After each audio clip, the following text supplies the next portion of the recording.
My name is Patrick Duhan. I'm the Director of Expanded Learning here in Providence, working with both the Providence Public School District and the Providence After School Alliance, working together to try to create a new day for learning, where we're bringing together both in-school and out-of-school learning as a way to advance student achievement.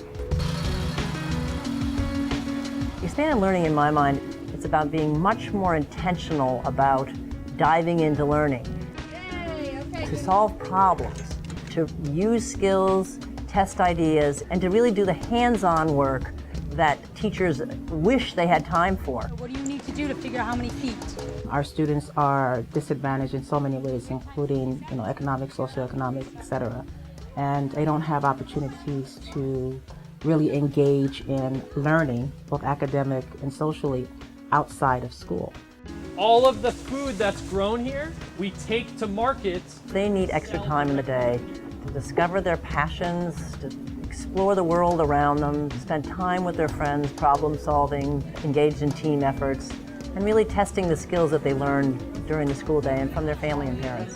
What do you guys think? It's 4:49. What we really need to do is take the best of the after-school field and bring it together with the educational field and create a rich learning environment where youth are wanting to learn all day in different ways, in and out of the classroom. So this convergence is occurring around the country where the out-of-school time field has been tapping community expertise and also tapping teacher expertise and mixing them together. The language we use and the activities that we build in are all focused around algebra.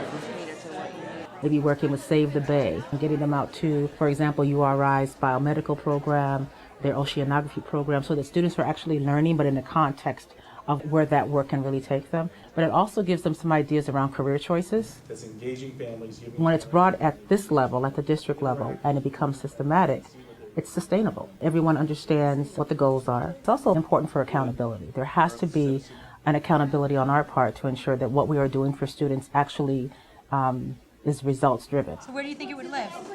In the water. This expanded learning through the planning process has linked what's going on in these programs to what goes on during the day. It's linked to the new core curriculum that the district has, and it's linked to what is expected during the day. It's not the same, it's different, and it really excites principals and teachers because the students are excited about it, and it's really developing the whole child. Well, one of the fundamental thought process is that even when we met last time was the stewardship. Right. So I think Planning is absolutely essential if you're going to actually identify some main ideas and skills that you want kids to learn in a defined period of time. Narragansett Bay and how do we, how, are we good stewards? Yep. Or even what are the relationships between humans and Narragansett Bay? Right. How can I become a Bay citizen? Irresponsible. Yeah, I like that word, responsible.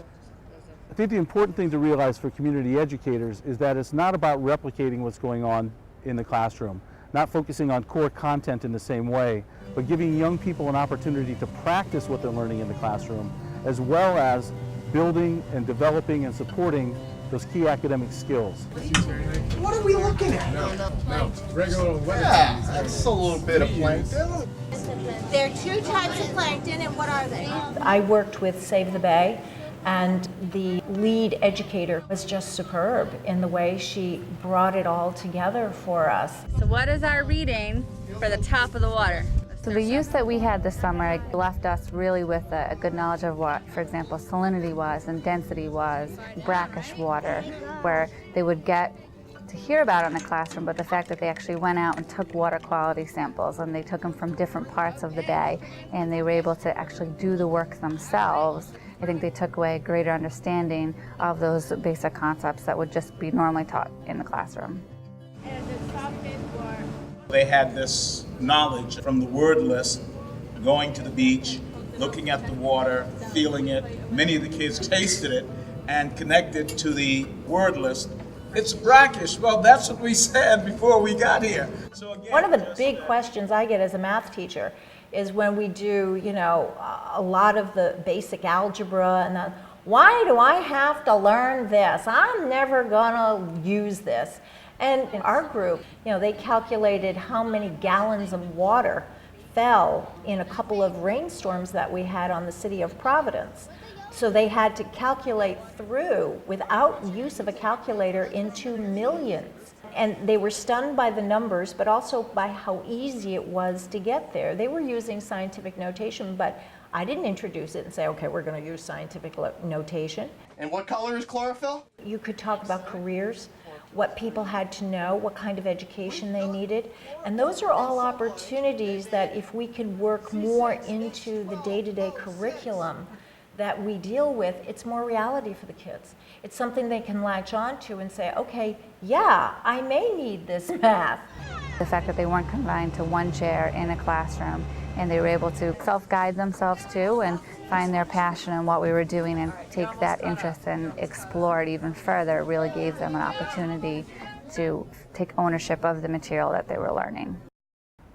When we had teachers and community educators working together on a project which blended disciplines, blended English language arts and mathematics with the science exploration in a community setting, it was magical what happened for the adults in that exchange. I've seen some really good teaching this summer without having it look like teaching. It was a perfect example of community organizations and teachers and school departments working together really with the child's best interest at heart. Just because a child can't learn in a certain type of venue, that doesn't mean that that child can't be productive and contributing in a different one.